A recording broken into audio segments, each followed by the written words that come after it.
na sumuko ang puso ko sa paulit-ulit na pagkakataon na nasaktan na bigo.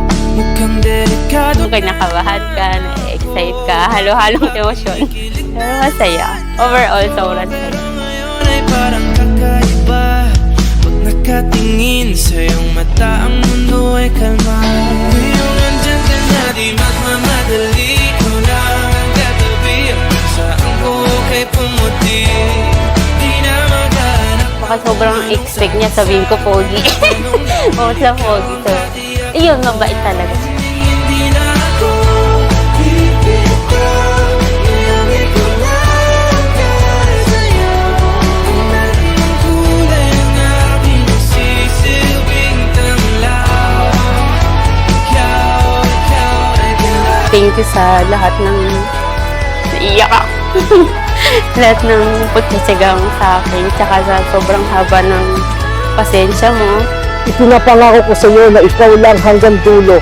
Sasamahan kita na matupad ang mga pangarap mo. Pupunuin ko ng pagmamahal ang mga araw na ipagkakalob sa atin ng Diyos. Sasamahan kita sa mga pagsubok na iyong haharapin. Iingatan at ahalagaan ko ang nag-iisang iniregalo sa akin at iyon ay ikaw. Madali ko lang katabi. Ang saan ko sa pumuti. Di na maghanap ng kung anong sagot sa mga tanong. Dahil ikaw ang katiyak. Hindi na ako pipitaw. Ngayon ko lang dahil sa'yo. Ang kulay ng aking nagsisilbing tanglaw. Ikaw ay galaw. Unang-una, tinanggap niya kasi ako noon na walang-wala kasi ako noon eh. Bagsak ako noon, naliligaw ako ng landas, hindi ko alam kung saan ako pupunta. Walang direksyon ng buhay ko. Pero nung nakita ko at nakilala ko siya, ang una ko nagustuhan sa kanya, tinanggap niya ako. Maraming blessing na dumating sa buhay ko. Simula nung nakita ko siya at nakilala ko siya. Ayan, sir. Diyos ko, bakit ngayon pa? At maaari mo nang igawad sa iyong bride ang pinakamatamis mong halik. You may now kiss your bride.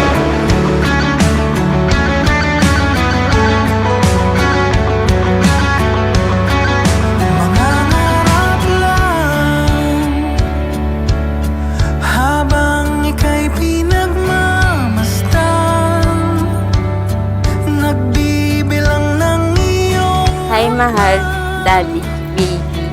Maraming salamat, Daddy. Dahil hindi ka sumuko. Yung mga panahong sobrang hirap dahil malayo tayo sa isa't isa. Pero ngayon, napatunayan natin na LDR works talaga. ibigay lahat pati itong aking mundo.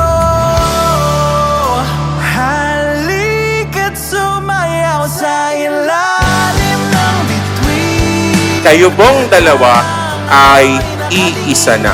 Ibig sabihin, that is the indissolubility factor of marriage. Ang inyong asawa ay ang inyong forever. Na lahat ng ating ginagawa at sakripisyo sa isa't isa ay nakikita ng Diyos. At mas higit niyang ibibigay ang ating mga pangarap. Huwag kang magtaka kung bakit Yung mahabang pasensya mo. Siyempre, alam mo na gawain, moody. Pero siya na pagtitiisin niya yung mga kaartehan ko, mga ganyan ko, mga paiba-iba kong mood. ito'y hindi panaginip lang.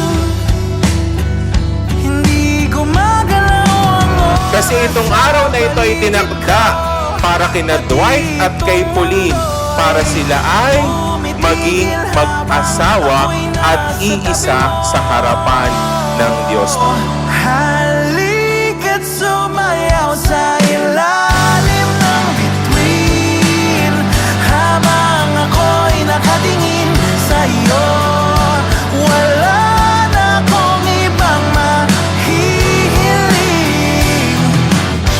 Saksi ang langit sa atin.